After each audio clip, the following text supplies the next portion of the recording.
Fazer o seguinte, nós vamos conversar aqui com o psiquiatra Dario Garcia. Que alegria falar, rapaz. Eu vi esse menino nascer, Zé Balaio. O seu filho, Dario, pô, o cara já é psiquiatra. O tempo passou, hein, O Zé tempo Balaio? passa, meu. O tempo passa. O Dario tá na linha aí pra dar um plá aqui com a gente. Ele que também é uma pessoa estudiosa e tem se manifestado através do blog dele a respeito dessa crise que a gente está vivendo aí do coronavírus.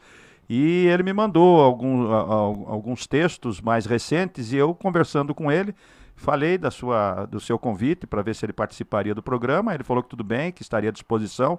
Então vamos ver, ele está aí já com o Guilherme na linha, aí vamos ver, bater um papo com o Dario, que para mim é um prazer, né? Tá falando com o meu filho e que eu também vi Que nascer. orgulho, né? Que eu também Que vi orgulho, hein? que orgulho. Deixa eu falar com o Dario Garcia. Dario, boa tarde, tudo bem, Dario? Boa tarde, Vanderlei. É um prazer estar falando com você e com a sua audiência. Opa, o prazer é nosso, cara. Eu lembro de você pequenininho e tal, né? Pô, e você nasceu, se eu não tô errado aqui, 85, mais ou menos? 86. 86, é essa faixa aí, né? Poxa, e você é psiquiatra. Você está em qual cidade nesse momento? Eu moro atualmente em Marília, que foi onde eu me formei e onde fiz residência em psiquiatria também. Tá, e você é um psiquiatra, mas você é um profissional da área de saúde. Como é que se está acompanhando, Dario, nesse momento, toda essa questão do coronavírus, principalmente aqui no Brasil? Como é que se está acompanhando toda essa movimentação, você que é um profissional da área de saúde? Então, Vanderlei, eu estou acompanhando todos os estudos mais recentes que os periódicos e os jornais mais sérios de medicina têm publicado. E, obviamente, que todo mundo, a população toda, independentemente de ser ou não profissional da saúde, está imerso nessa pandemia. Então, é inevitável que a gente, independentemente da área, não fique sabendo de tudo que está acontecendo e também tendo que se mobilizar, né, para se prevenir e também para tentar fazer o máximo possível para a gente conseguir bloquear essa transmissão do vírus aqui no Brasil, né?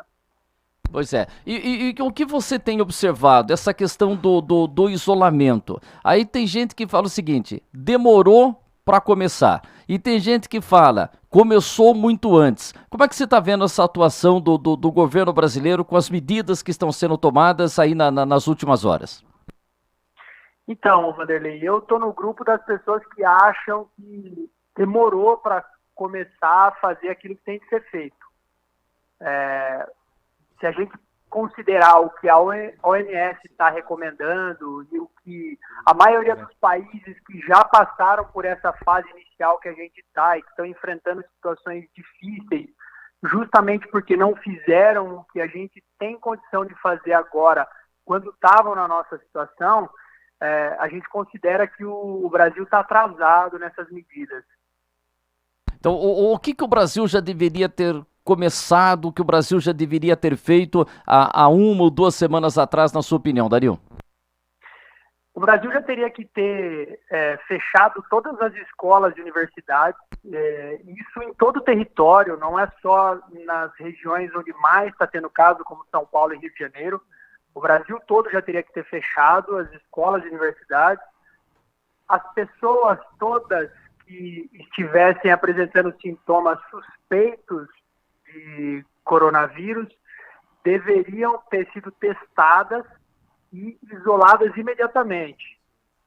Os familiares dessas pessoas também deveriam passar por uma quarentena e todo tipo de reunião ou aglomeração deveria ser proibida. Então você acha que essas medidas, a gente, por exemplo, vão ficar 1 semana com a escola facultativa? Você acredita que já deveria ter começado? Não, já para tudo, não tem que esperar 1 semana. A gente tem que considerar, Vanderlei, a gravidade do quadro, né? Se a gente continua, porque arruma diversas desculpas, como as que foram dadas de que, poxa, os pais precisam trabalhar, as crianças vão acabar ficando com os avós, e essa é uma faixa etária de risco, os idosos, então tem mais possibilidade da criança passar por idoso. Se a gente ficar pensando nisso e não tomar as decisões corretas, a hora que o vírus se disseminar de fato e a gente perder o controle, aí não vai ter o que fazer. Então é preferível a gente já tomar uma medida drástica agora, reavaliá-la daqui umas 2 ou 4 semanas e, em cima disso, ir redirecionando o plano. Só que uma questão, Vanderlei, a Inglaterra, por exemplo, que é um país que já está sofrendo da epidemia há mais ou menos uns 2 meses, ela julgou o plano que eles tinham traçado no início da pandemia, e eles viram que se eles continuassem com o plano, que é muito semelhante ao que a gente está tendo agora, eles teriam mais ou menos uma previsão de 260 mil mortes. Então, eles tiveram que redirecionar o plano deles para tornar as medidas mais rígidas, pensando justamente na diminuição do impacto da epidemia, porque ela vai inevitavelmente atingir todo mundo, né? Muitas pessoas infectadas, nós vamos ter milhares de mortes e a gente precisa amortecer o máximo possível isso, até que a gente consiga desenvolver uma vacina ou alguma tecnologia para conseguir barrar essa transmissão. O que, infelizmente, a gente não está nem perto disso acontecer. Estamos conversando aqui com o psiquiatra Dario Garcia, para nossa alegria aqui, o filho do Zé Balai, rapaz. Seria bom a gente conversar numa outra momento, sim, para a gente falar de coisas, não para a gente falar, porque a gente gosta de falar de saúde, mas muitas vezes os programas que falam de saúde, na verdade, acabam se transformando em programas que falam de doença, né? E a gente fala de saúde, de qualidade de vida, e a gente está vivendo toda essa pandemia hoje aí, e é muito importante ter a presença do Dario. O Zé Fernando Rabechini, que você conhece, viu, o Dario? Você nadou com o Zé Fernando Rabechini ou não? Não. No Grêmio? No Grêmio, não? Você não chegou a nadar com o Zé? Na verdade, eu não me lembro. Mas teve o Zé teve alguns filhos que foram, que a família é grande, né? Fizeram? Abre o microfone. O Zé é técnico de natação. Isso, o Zé Fernando Rabechini. Ah, tá, não, é que me falou o nome completo, eu conhecia só como Zé treinador, então não, mas claro, com certeza que eu lembro, sem dúvida. Então, viu? Você ensinou o Dario a nadar ou Zé Fernando? Eu acho que ele foi do aperfeiçoamento com o Emerson para a equipe de natação, né? Ele ficou um tempo, acho que bom lá, uns 2 anos, né, Dario, ou mais até. Foi por aí, Zé, foi por aí. Ele ficou um tempinho lá. Mas, Dario, eu gostei do que você... Doutor Dario, né, agora? Puxa, como passa a vida, não? Viu? Eu gostei muito do que você falou sobre o atraso que nós estamos de tomar as consequências, de tomar as atitudes, até porque eu tenho falado aqui que se tem que parar, é agora a hora de parar, não depois de 2.000 mortes que nem teve na Itália. Hoje eu vi um brasileiro que está na Itália dando justamente esse depoimento, falou, aqui demoraram muito, você já tem que parar já. Parar com o transporte público, para não deixar ela lastrar. Então eu gostei que você falou, é uma pessoa embasada, é um médico, e quando é o Zé que fala, é o Zé, né?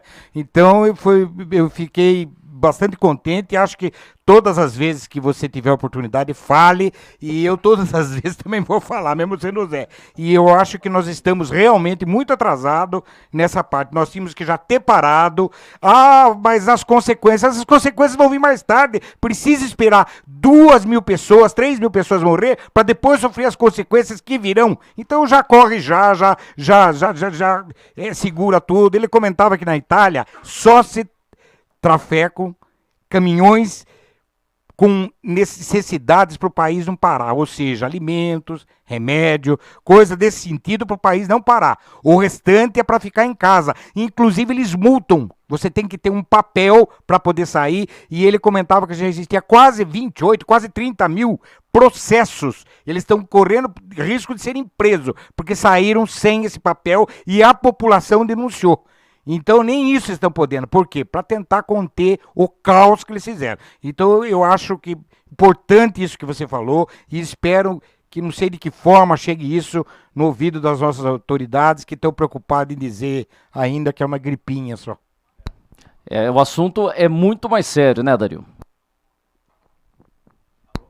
Cadê Sem o... dúvida. Ô Dario, deixa eu fazer o seguinte aqui. Você tem um blog também, antes de eu passar para o seu pai fazer uma pergunta para você aqui, pro Alan também. Você tem um blog, né, Dario? Como é que chama o seu blog? Eu tenho um blog, sim, Vanderlei. O endereço dele é blog.doutordariogarcia.com.br. Ele é um blog recém-lançado. Eu não tinha a pretensão, na verdade, de mergulhar nesses assuntos a respeito do coronavírus, mas como, infelizmente, isso é inevitável e eu, como médico, me senti no dever de fazer isso, então eu inaugurei ele com os temas a respeito da pandemia. Mas ele tem, na verdade, o intuito de ser um local de discussão de medicina em geral e principalmente psiquiatria, que é a minha área. Pois é, e você coloca, né, nesse blog aqui, acho que a última postagem, né, dizendo o seguinte, que essa é a nossa única chance ou última chance. O que você fala com isso nessa postagem? O que é essa nossa última chance? Então, nós estamos, Vanderlei, numa fase inicial da pandemia. Todos os outros países que já estão com o processo de transmissão avançado nos seus países, eles passaram por essa situação inicial e eles avaliam que se tivessem tomado medidas que eles deixaram de tomar nessa fase, eles com certeza estariam muito melhor agora nesse enfrentamento. Então, assim, a gente está chegando no limite dessa fase inicial, crucial para tomar certas medidas. Então, se não forem tomadas essas medidas, a gente vai seguir caminhos que, muito provavelmente, considerando todas as nossas dificuldades, sobretudo de saúde pública, infelizmente, a gente vai ter um impacto muito grande dessa pandemia. Bom, deixa eu passar aqui para o seu pai. Zé Balai, faz uma pergunta para o seu filho aí. Vamos lá, Zé. Primeiro, quero mandar um beijo pro meu filho, Dario, e falar para você... Beijo online pode. Dario. Beijo online pode. Um abraço e um beijo pro meu filho. Viu, Dario? Não, essa questão aí que você estava falando do que já ocorreu na Itália e na Coreia também, que os dois tiveram um início bem parecidos, né? E hoje a Coreia está com uma situação um pouco mais controlada e a Itália, né? Então, esse tipo de situação paralela entre Coreia e Itália, nós não vamos pegar o exemplo da Itália, que me parece que não houve tanta preocupação no início, e ao contrário, a Coreia teve preocupações e não está numa situação igual à da Itália. As medidas que foram tomadas na Coreia podem ser trazidas para o Brasil, em que pese a diferença econômica dos dois países? Então, pai, um beijo, um abraço, estou com saudade de você. A questão maior é a seguinte: nós temos que considerar o que foi que aconteceu com a Itália antes de levar em consideração o que a China e os países asiáticos fizeram. A Itália, ela praticamente foi pega de surpresa com a pandemia, porque enquanto as coisas estavam acontecendo na China, o governo chinês manteve aquilo um tanto que em sigilo. E quando ela perdeu o controle da epidemia, que era local, lá na província de Hubei, na capital, em Wuhan, as pessoas que estavam lá e tinham se infectado já tinham ido para a Europa. E, então tudo começou na Alemanha. A Alemanha, logo que percebeu que as coisas estavam tendo uma manifestação infecciosa diferente do habitual, já colocou algumas medidas restritivas e houve um escape de pessoas da Alemanha para o norte da Itália, na região ali da Lombardia. Na Itália, infelizmente, as pessoas não tiveram a percepção de que aquilo não era uma infecção sazonal comum da época que eles estavam vivendo, que era inverno. Então, eles acreditaram que um trânsito muito grande de pessoas, turistas, numa região muito rica da Itália, fosse algo comum do inverno.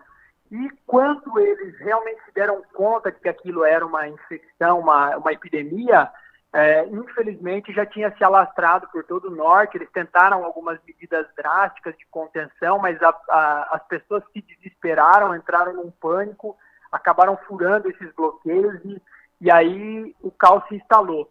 Sem considerar que o serviço de saúde italiano ele não tinha capacidade para dar conta de uma enxurrada de casos graves que evoluíram pelo número de infectados. Então, essa foi uma particularidade, infelizmente uma fatalidade da Itália. Óbvio que daria para eles terem feito algumas coisas, mas infelizmente eles foram um dos primeiros países a enfrentar isso fora da China. A China conseguiu controlar muito bem porque eles têm muito dinheiro, né? Eles têm muito dinheiro e eles conseguiram erguer um hospital com 1.000 leitos exclusivos para o tratamento das pessoas infectadas com a doença em 10 dias. Isso é monumental, é uma coisa que nenhum outro país consegue fazer. A gente vê pelo exemplo dos Estados Unidos, que está tendo também dificuldades para controlar isso, porque eles têm a particularidade do sistema de saúde deles lá, que é eminentemente privado. Então, assim, as medidas que foram implantadas na China, elas dificilmente vão conseguir ser transportadas para o restante do país, porque gerou uma mobilização e um investimento que é particular deles, né? Mas sem dúvida nenhuma que a lição mais importante que a gente pode tirar disso, tirando esses investimentos pesados que eles fizeram, é do bloqueio da transmissão. Então, as medidas de bloqueio, de impedir circulação das pessoas, fechar fronteira, fechar escolas, impedir aglomerações, essas são as medidas que seriam mais eficazes nesse momento para qualquer país que estiver enfrentando a epidemia, independentemente da fase, se é inicial, se já está mais tardia. Mas sem dúvida nenhuma que para nós que estamos no começo, é a melhor saída, é bloquear a transmissão. Estamos conversando com o Dr. Dario Garcia aqui no nosso Linha Aberta para falar aí do coronavírus. O nosso Alan Vianney tem uma pergunta também pro Dr. Dario aí. Diga, Alan. Boa tarde, Dr. Dario. Primeiramente é um prazer estar falando com você.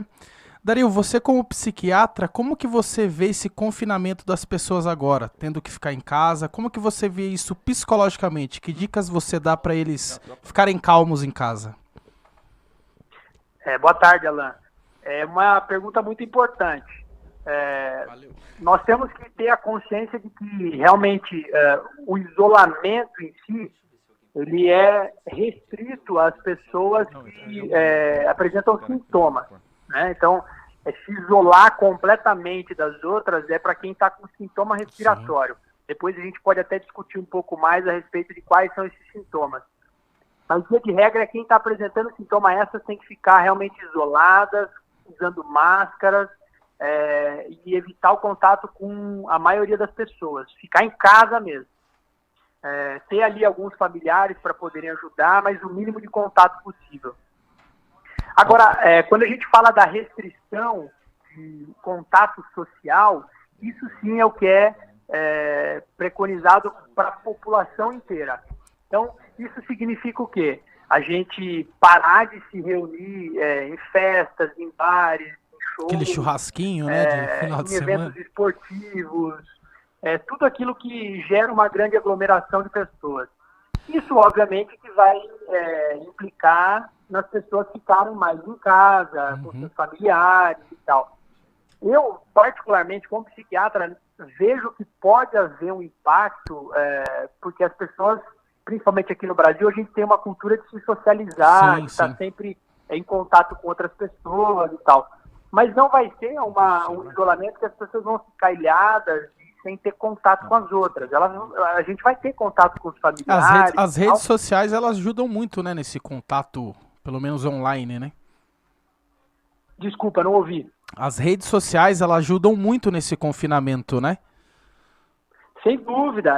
Hoje, com a tecnologia, nós temos a possibilidade de, mesmo não tendo contato físico, nós não perdemos contato com as pessoas, continuamos nos informando, muitas pessoas trabalhando em home office. Então, assim, a rotina muda, mas ela não muda tanto, né? Então, assim, o que eu posso orientar que as pessoas parem para pensar é que, assim, se nós fizermos um sacrifício agora de evitar esses contatos desnecessários, no futuro, quando a gente tiver um controle, nós vamos ter um menor impacto para retomar a nossa rotina habitual. Você imagina se a gente dissemina a infecção porque as pessoas não vão conseguir ficar por um período sem se aglomerar, e aí muitas pessoas próximas da gente começam a contrair a doença, evolui para casos graves, a gente perde muita gente. Então, nós temos que parar nesse momento e avaliar vantagens e desvantagens, né? Quais as vantagens que eu vou ter de ficar nesse momento mais sem ter contato com as pessoas? Quais as vantagens que eu vou ter de não ter esse contato com as pessoas, né? De não ter mais essa rotina? E eu tenho que pesar as desvantagens. E depois eu fazer a mesma coisa com a questão de furar esses bloqueios e continuar vivendo como se a pandemia não existisse. Nós vamos ver que, no final das contas, a balança pende muito mais para a gente fazer esses sacrifícios, que, na minha opinião, não são tão grandes assim, quanto os que vão ter que ser feitos se a gente não tomar essas medidas. Deixa eu aproveitar e fazer umas perguntas pro Dario, nós vamos fazer uma rodada aqui. Dario, a gente tem observado o seguinte, hoje quem está tendo casos, olha, a pessoa viajou para a Europa, retornou aqui para o Brasil, então a gente está percebendo que ainda a gente está atingindo pessoas de uma classe social mais elevada, pessoas, por exemplo, que fizeram viagem para o exterior, aí a gente observou alguns casos semana passada, não, a pessoa estava na casa, a família foi na casa da sogra, o cara estava sozinho lá no quarto, mas quando chegar nas classes mais baixas da população, onde a gente tem, por exemplo, 10, 15 pessoas dormindo em um quarto, como é que vai ser isso quando a gente chegar, por exemplo, hoje eu até recebi uma mensagem do vereador o Rafael Marreiro falou, Wander, já imaginou esse caso na Cracolândia, com aquele pessoal que está ali e que se não consegue ter contato? Como é que se observa isso como profissional de saúde quando chegar nas classes mais pobres? Então, Vanderlei, é justamente isso que nós estamos querendo evitar nesse momento. Se nós fizermos aquilo que é necessário agora, esse cenário mais crítico que você pintou, nós vamos impedir ao máximo que ele aconteça. Porque a disseminação pela nossa população vai ser inevitável. O que nós podemos fazer é bloqueios para que esse impacto seja muito menor. A gente não tenha, por exemplo, um pico de pessoas infectadas e que sobrecarregaria o sistema de saúde, que não absorveria toda essa demanda. Se a gente diluir isso ao tempo, nós conseguimos ir dando conta, todo mundo recebe assistência, e aí a gente consegue controlar melhor a situação. Agora, esse caso que você citou, do início da transmissão, que nós chamamos de uma transmissão importada, que vem um caso de fora, contraiu a doença no outro país, e é diagnosticado aqui no nosso território. A segunda fase é a transmissão que nós chamamos de local, que é quando essa pessoa que se infectou lá fora, ela transmite para pessoas com quem ela teve contato. Agora nós estamos numa fase, que é a última fase da transmissão, que é o que nós chamamos de transmissão comunitária, ou seja... Que foi a que aconteceu com a vítima de São Paulo, né? Pela população, e nós já não sabemos mais quem transmitiu para quem. Por exemplo, o caso do paciente que veio a óbito ontem em São Paulo, que foi o primeiro óbito registrado por causa da Covid-19, ele foi uma pessoa que não viajou para o exterior e não teve contato com ninguém que viajou. Ou seja, ele contraiu da população, num vírus que circulou livremente entre as pessoas. Então, nós já estamos nessa fase. Uma grande questão, Vanderlei, é que assim, os números mostram hoje, atualizados, pelo menos os oficiais, que nós temos 291 casos confirmados. Só que a gente esquece que esses são os casos que, de fato, procuraram assistência médica, fizeram um exame para teste da infecção. Então, nós desconsideramos que muitas pessoas podem ter desenvolvido o quadro, apresentado sintomas leves e nem fizeram que ela procurasse uma assistência médica. Essa pessoa acabou transmitindo para outras, e a gente não sabe se essas pessoas vão acabar desenvolvendo casos graves. Então, assim, essa realidade que você pintou, Vanderlei, do estado mais crítico, a gente tem possibilidade disso acontecer ainda, mesmo com essa falsa sensação de que as coisas estão sob controle, porque, na verdade, elas não estão com as medidas que nós estamos tomando. Nós temos, sim, chance de reverter se esse quadro começar a acontecer, mas o tempo urge. Então, a gente não pode retardar ainda mais a tomada de decisão. Agora, se acontecer um caso desse, aí nós vamos ter que mobilizar realmente todos os nossos recursos da saúde, porque nós temos hoje disponível no leito SUS, porque particular não conta, nós temos só 25% da população hoje com convênio médico. Mas o leito SUS, nós temos 14.800 leitos de UTI adulto no país todo. São concentrados, como a gente sabe, na região sul e sudeste. Só que 95%, segundo a Associação de Medicina Intensiva Brasileira, a AMIB, nós estamos com 95% dessa capacidade ocupada por pacientes com outros quadros de saúde. Então, o Ministério da Saúde licitou mais 2.000 leitos só para atender coronavírus. Porém, a AMIB disse que precisaria de 2.960, considerando que um quadro de que nós fôssemos atingidos com 1% da população. Isso daria mais ou menos de 25 mil a 30 mil infectados. Essa é a previsão do próprio Ministério da Saúde. Então, você imagina, se nós perdemos o controle e esses 25 mil a 30 mil casos duplicarem, triplicarem, nós não vamos ter leito de UTI. Aí nós caímos no caso da Itália, onde as pessoas, os médicos estão considerando basicamente como um estado de guerra, ou seja, eles estão escolhendo quem vai sobreviver e quem vai morrer. Ontem saiu um artigo no The Telegraph que diz que os médicos italianos estão escolhendo pacientes como, por exemplo, aqueles com 80 anos ou mais, com mais debilidade física, para não ocupar leito de UTI, eles estão acabando morrendo por isso, para poder uma pessoa mais jovem, com mais capacidade de se recuperar, de ocupar esse leito. Então, seria nesse cenário que você falou, basicamente a evolução para um quadro semelhante ao da Itália. Estamos conversando com o Dr. Dario Garcia, psiquiatra, direto de Marília, batendo um papo aqui com a gente, falando, prestando serviço. Deixa eu fazer o seguinte aqui, vou para uma rodada final aqui. Zé Fernando, tem alguma pergunta para o Dr. Dario? Passou? Meu caro Alain Vianney, tem alguma pergunta para o Dr. Dario? Tenho, não sei se acho que ele vai conseguir responder. Dario, não, mas ele consegue. Da onde você acha que surgiu esse primeiro vírus? Pois é, isso daí, de onde veio, né? De onde veio? É alimentação, porque dizem que ele surgiu em novembro do ano passado, né? Quando o médico descobriu que até depois ele chegou a falecer por causa do coronavírus. Tem as empresas, os departamentos de saúde já sabem de onde surgiu esse vírus? Da onde ele vem? Então, Alan, essa é uma pergunta muito importante porque anda circulando na internet muitas fake news. Sim. A respeito de ser um vírus fabricado em laboratório por uma guerra comercial entre Estados Unidos e China. Isso ainda foi acirrado mais por algumas animosidades entre o Trump e o presidente chinês.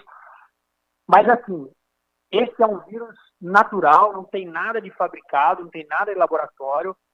Os coronavírus são um grupo de vírus que nós já conhecemos desde a década de 60 do século passado.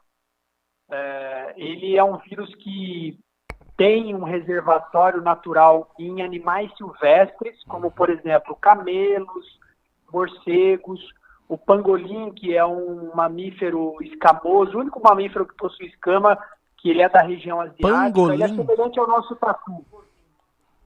Ele chama pangolim.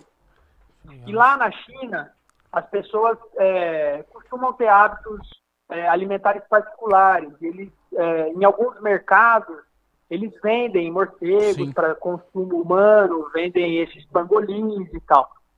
E aí, o vírus surgiu num desses mercados, onde eram vendidos os pangolins. Como eles portavam naturalmente esse coronavírus, As pessoas que tinham contato, que compravam isso, às vezes que consumiam a carne de uma maneira não tão bem cozida, o vírus não morria, então as pessoas acabaram contraindo isso. Lá em Wuhan, isso começou em dezembro do ano passado, né?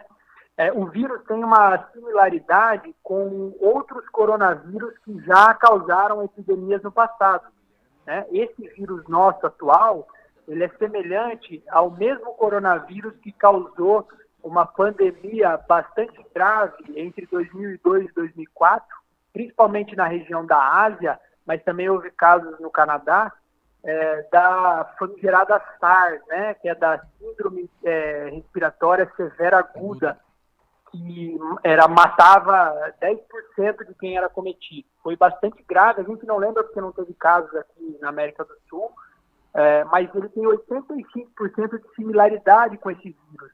Então ele pertence ao mesmo grupo e ele tem uma similaridade muito grande com outros coronavírus. Então a gente já sabe, veio daí, dessa região de Wuhan, e ele é um vírus que naturalmente animais silvestres servem de reservatório. Agora, uma coisa que você falou, poxa, muito bom a gente estar conversando aqui com o Dr. Dario, trazendo essas informações, mas você falou que você gostaria de comentar com relação a sintomas. E você falou que tem muita gente que às vezes nem foi procurar um médico ainda. Sintomas, que tem muita gente que fala, poxa, mas é normal de uma gripe. O que a gente precisa, o que a pessoa estiver sentindo e ela deve procurar um médico? Só complementando a pergunta do Vander, o fator psicológico também ajuda nesses sintomas também? Então, os sintomas, Vanderlei, eles são praticamente indistinguíveis inicialmente de um quadro de resfriado comum ou gripe. Quais são eles? Normalmente o nosso nariz fica entupido, escorrendo, algumas pessoas podem sentir uma leve dor de garganta, sentir um pouco de dor de cabeça, às vezes aquele mal-estar, parece que a gente está meio fadigado, uma dor pelos músculos do corpo, e em alguns casos a febre, tá? Se a pessoa apresentar febre, além desses outros sintomas, eu acho que já é importante a pessoa entrar em contato com o serviço de saúde da comunidade onde ele vive. Liga para a pessoa, veja se tem disponível o exame já lá no posto, e que diga que está apresentando esses sintomas, e aí as pessoas vão orientar, olha, venha até aqui, não venha, porque a gente ainda não está tendo disponível os exames mais rápidos para fazer essa detecção. Hoje no Brasil a gente tem disponível o único exame homologado pela Anvisa, é um exame muito demorado, apesar de ser o mais acurado para a detecção. Ele é 100% sensível para detectar o coronavírus. Mas ele demora até 3 dias para sair o resultado, né? Então, quando forem homologados outros exames que tem uma sensibilidade um pouco menor, mas que saem em 15 a 30 minutos, isso vai facilitar muito a gente, vai poder testar muitas pessoas. Mas, por enquanto, é mais fácil fazer isso. E o mais importante é se isolar das pessoas, não ter contato com ninguém se você começar a apresentar esses sintomas, né? Entre em contato com o serviço de saúde, mas se isole, não saia, porque isso é uma atitude irresponsável. Isso nós é que somos responsáveis por fazer. Esse bloqueio individual, nós é que temos que tomar consciência. Então, começou a apresentar esses sintomas, se isola, entra em contato e fica em casa, além das orientações que o posto der, que o médico do posto orientar, se não for para passar por uma avaliação, é ficar em casa pelo menos até 14 dias depois dos sintomas desaparecerem, tá? Normalmente o quadro leve, Vanderlei, evolui em 7, 8 dias, melhora. Depois tem que ficar mais uns 14 dias, porque a gente não sabe até quando, depois da melhora, a gente ainda pode transmitir o vírus. Então, pelo menos ficar uns 14 dias. Agora, os critérios de gravidade, Vanderlei, é a falta de ar. Começou a sentir, além desses sintomas, falta de ar, aí não espere. Procure um pronto-socorro, um pronto atendimento, porque isso já começa a ser um sinal de gravidade. Ok, viu? O Zé Fernando tem uma pergunta, acho que até em cima disso, né, Zé Fernando? Exatamente. Hoje, Dario e queridos internautas, eu vindo para cá, um pouco antes de vir para cá, eu vi uma reportagem, naquele instante estava correndo, chegou um avião da Itália, porque eles não recebem ninguém, mas quem puder eles mandam embora. Então chegou um avião da Itália. Chegou e uma passageira brasileira foi até o repórter e fez uma reclamação que não mediram a febre dela. E eles estavam, na verdade, falando sem condições de medir febre de todo mundo e que eles estavam dando orientação. Então, eu faço em cima dessa pergunta.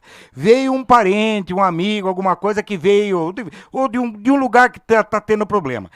Eu posso isolar ele, por exemplo, você acha que o isolamento dele, ele não apresenta nada. Ele não está apresentando nada. Você acha que só os 14 dias é suficiente para que ele desenvolva ou não, para a gente saber, sei lá, põe ele num quarto lá na casa, ninguém... Você acha que 14 dias é suficiente? Muito importante essa pergunta, Zé. Realmente a recomendação para quem viajou para fora do país, hoje já independente de se é um país ou não atingido, porque nós já temos mais de 180 países atingidos, então assim, teve viagem para o exterior, passou em aeroporto. Aeroporto é concentração de gente de vários países, então o risco é muito mais alto do que no próprio território nacional dos países. Então, a recomendação é 14 dias de isolamento para quem veio de fora. 14 dias é o tempo suficiente para a gente apresentar sintomas se for infectado. O vírus fica incubado, né, que é o tempo entre a gente ter se infectado e ele manifestar sintoma, ou seja, entre 2 e 14 dias. Não mais do que isso e não antes. Então, entre 2 e 14 dias, se você for infectado, você vai apresentar minimamente algum sintoma. É claro que existem alguns casos mais raros de pessoas assintomáticas. Então, esses 12 a 14 dias vão dar conta disso. Mesmo que a pessoa não manifeste sintoma, esses 2 a 14 dias também vão ser suficientes para a pessoa se recuperar. Então, a gente cobre toda a fase da doença e evita que essa pessoa saia por aí inadvertidamente transmitindo o vírus para outras pessoas. Estamos conversando com o doutor Dario para liberar o doutor Dario que está lá em Marília. Tem uma última pergunta, Alan? Tenho sim. Dario, em relação a medicamentos, a gente viu que a OMS ela rejeitou o ibuprofeno, né, como tratamento e indicou o paracetamol em caso de dores. Como que você vê esse cancelamento do ibuprofeno? Então, na verdade, tudo começou, Alan, com um tweet do Olivier Véran, que é o ministro da Saúde da França. Ele, baseado em alguns casos individuais que ocorreram na França, de pacientes jovens, sem nenhuma outra doença clínica associada, que tomaram anti-inflamatórios no início dos sintomas, evoluíram com a forma grave da doença. Ou seja, estavam fora da faixa etária de risco que costuma evoluir para esses quadros graves. Então, eles associaram isso ao uso do anti-inflamatório. Então, ele se pronunciou também com a ajuda de alguns experts da saúde da França e também do Reino Unido, que corroboraram com essa informação da possibilidade dos anti-inflamatórios piorarem o quadro. Sim. Então, ele contraindicou o uso de anti-inflamatórios de uma maneira geral. Porém, alguns estudos, poucos, que não são ainda suficientes para a gente bater o martelo e dizer, olha, realmente os anti-inflamatórios aumentam o risco de gravidade da Covid-19. Alguns poucos estudos falam que infecções respiratórias, a gente tem um prejuízo da nossa imunidade e isso predisporia, então, ao nosso corpo evoluir para uma forma grave na infecção pelo coronavírus. E esses estudos apontaram principalmente o ibuprofeno, Sim. que também aqui não é tão usado aqui no Brasil, mas é bastante prescrito, tá? Na Europa ele é muito mais utilizado como analgésico e antitérmico, apesar de ser um anti-inflamatório. E aqui é o paracetamol, né, que a gente usa. Aqui a gente usa, tem mais o costume de usar dipirona e o paracetamol. A gente não tem muito hábito de usar, normalmente, as drogas anti-inflamatórias não esteroidais, como, por exemplo, diclofenaco, a nimesulida, o aceclofenaco, naproxeno, ibuprofeno, essas drogas todas são anti-inflamatórias. Então, assim, se a dúvida existe, apesar da gente não ter ainda condições de afirmar de forma cabal isso, a recomendação é não use anti-inflamatórios se você apresentar sintomas de gripe ou resfriado. Não use. Se tiver febre ou tiver dores, precisar usar alguma coisa, a preferência para o paracetamol, tá? Paracetamol, que aí a gente pode se automedicar, mesmo que não tenha recebido uma orientação médica, com segurança, tá? Ok. Doutor Dario Garcia, psiquiatra, filho do nosso Zé Balaio. Bom menino, hein, Zé Balaio? É um Zé Balaio com grife, hein? É um Zé Balaio com grife, hein? Agora, Que é isso. Ô, Dario, muito obrigado pela sua participação. Pô, você não me chamou nenhuma vez pelo apelido, pô. Você falou, como é que você ia me chamar?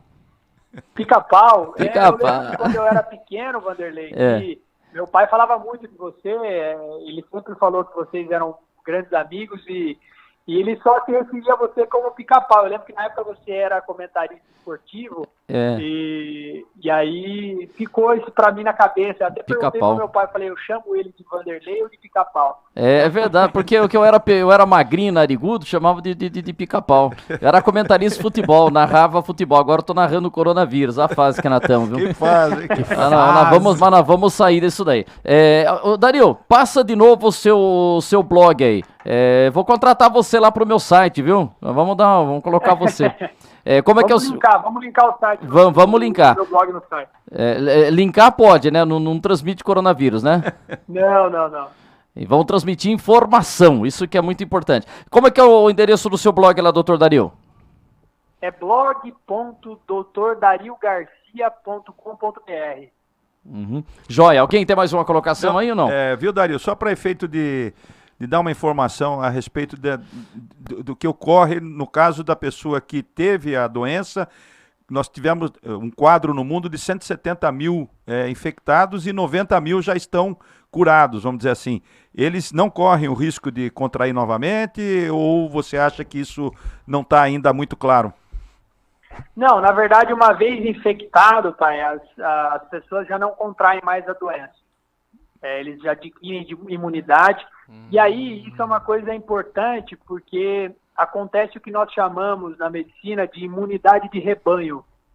Ou seja, quando a maioria das pessoas de uma população contrai o vírus, não evolui para forma grave e não morre, elas adquirem imunidade e isso impede que o vírus continue circulando até chegar a um ponto que um determinado número de pessoas da população já imunizada bloqueiam completamente a transmissão e o vírus desaparece. É o que a gente costuma fazer, por exemplo, quando imuniza as pessoas com vacina. No caso do sarampo, por exemplo, nós precisamos de 95% da população imunizada para impedir a transmissão, a circulação do vírus. Mas, viu, Dario, a gente ainda não sabe quantas pessoas são necessárias para essa imunização de rebanho no coronavírus. Mas sem dúvida nenhuma que a imunidade das pessoas que estão sobrevivendo e resistindo a essa infecção vai contribuir para a diminuição da circulação do vírus. E essa questão do pico aí que dizem os analistas e as reportagens que a gente acompanha, que na China já está caindo o número de casos diários e até de mortes e tal. Ela já atingiu um pico, isso vai acontecer nos demais países, dá para prever quanto tempo é em que tempo que ocorre isso?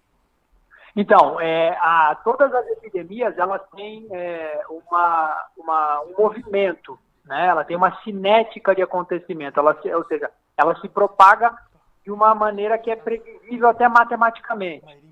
Então, nós temos o início da epidemia, ela atinge uma velocidade e depois disso ela vai a um pico. Depois desse pico, ela se estabelece num platô, e aí a tendência, por causa dessa questão que eu citei da imunidade de rebanho, ele começa a diminuir o número de pessoas infectadas até o vírus praticamente desaparecer de circulação. Porém, nós temos que considerar o seguinte: a China conseguiu fazer um bloqueio da transmissão. Ela não conseguiu fazer com que essa transmissão acabasse. Eles restringiram a infecção na província de Hubei, principalmente ali na capital, Wuhan. Só que nós temos que lembrar que a China tem 1/5 da população mundial. Lá tiveram 81 mil casos.